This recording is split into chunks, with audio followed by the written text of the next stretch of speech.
So welcome to my YouTube channel. That's what we call The Good Life. Today I'm going to be planting my overwintering onions. I'm going to tell you a little bit how I plant them and what to expect in the different types of onions as well. So if you've not already subscribed to my channel, if you could please do so, because you'll get lots of helpful hints and tips all throughout the year from my home garden, my allotment, and from time to time my home kitchen.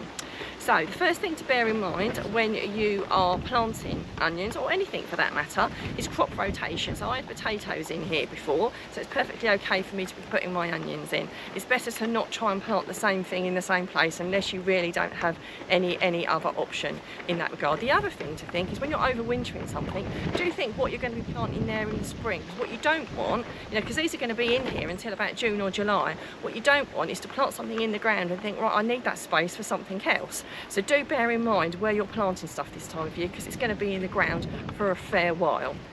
So the type of onion I'm planting, I don't actually know the specific brand, but they're a mixed variety of red, brown and white onions. I just thought it'd be really nice to have a mixture, so I'm going to basically do a row of each. So this pack I got from Dobbies. And I know that some of you watch my channel already.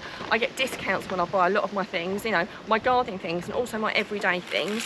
And we get something called a cashback card, where we get cashback on all our shopping because of the utility company we're with.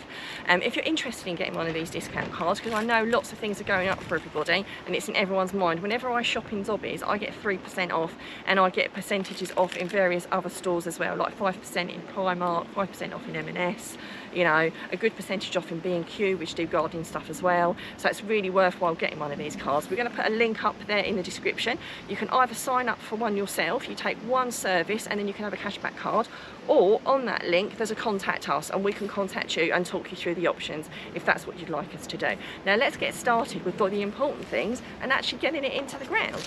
So first of all, I came up here yesterday and I dug the ground over. I find it a really good idea to prep the soil a day or two before, because if nothing else, it's really quite tiring to then start to need to concentrate and sow something in the ground.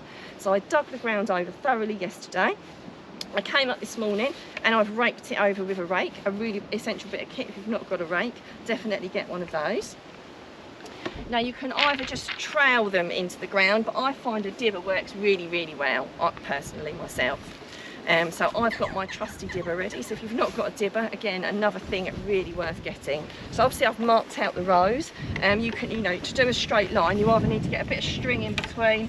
I used to use some boards, but they're getting a little bit rotten now and a little bit tatty. So today I came up here and thought, right, I think it's going to have to be a cane. But as long as you've got something, so you're planting in roughly a straight line, because it doesn't matter who you are. I don't know, I can never plant in a straight line without a little bit of a guide. So I've got my cane there. So let's get these beauties in the ground. So you sow them about 12 centimetres apart, give or take. If you find any large stones, then just get rid of them. You don't want large stones when you're trying to dib stuff into the ground. So you just use your little dibber. Like I say, you can use a trowel if you've not got a dibber, but I just find it a really easy way of popping them into the ground. You plant them roughly at ground level. So not too down deep, but just a little bit. I see far too many people sowing their onions and they just stick them in like that, and that's nowhere near deep enough. So they need to be just below the soil level, like so. So it's really simple. Like I say, if you've got a dibber, that's definitely my preferred method. And then if you've gone too deep, you can just pop a little bit of soil in there, and then that sits nicely on top of it, like so. I'm going to do a row of brown ones, a row of white ones and a row of red ones, or at least that's my plan. I'm going to have too many, so I'm going to have to share what I've got left with someone else. And generally try and go for the bigger cloves as well. If you've got a great big bag like this, pick out the better looking ones before, and obviously you want to get those in first. So that's the onions in. All that's left for me to do now is gently just to rake them over. Traditionally, I've just pushed them in and not raked them over, but I find the birds just go nuts for them and they just get them and pull them out. So I always keep a few spares by. So all I'm going to do is just gently rake them over. I can hear the birds already telling their mates that I've just put some onions in. So there we go, just gently rake them over.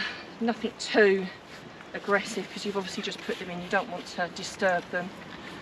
You don't need to water them unless you really want to, because this time of year they're going to get watered plenty.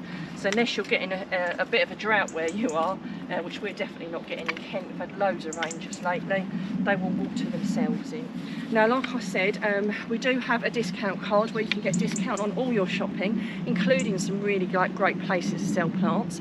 We are affiliated with it, and please do take a look to see whether it could work for you. There's a link up there. Like I said, you can sign yourself up by taking at least one essential service together with a cashback card, or you can collect the contact me button, and one of us, either myself or my husband, will talk you through how it works and the options. Now, I hope you've enjoyed watching my video on how to plant onions.